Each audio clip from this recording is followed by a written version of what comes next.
Guys, as we start the new year, I want you to remember this quote. Motivation gets you started, but habit keeps you going. Again, motivation gets you started, but a habit keeps you going.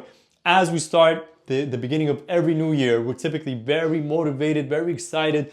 We wanna change, we wanna see a transformation at the gym.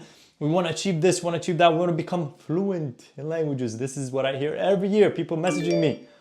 And then 1 or 2 months into it, February, March, April, we kind of start giving up, or other things become the priority and we don't do the thing, yeah?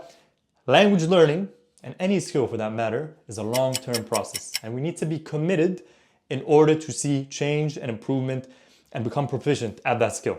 And with commitment comes consistency, patience, and prioritization. And in order to have all these three things, you need to have good habits.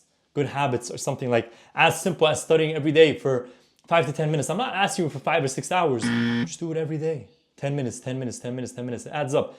Or something as simple as waking up early. Or going to bed early, first of all, and then waking up early. So if you go to bed early, you're going to be able to wake up early. Super simple, easier said than done. But once you do it, just 10 minutes before, there's so much you can do. There's so much vocab you can review. You can watch a video in Arabic. There's really a lot that you can do in order to achieve your consistency goals. But you need to have good habits. Okay, so as we start the new year, remember, motivation gets you started, habit keeps you going. See you in the next video.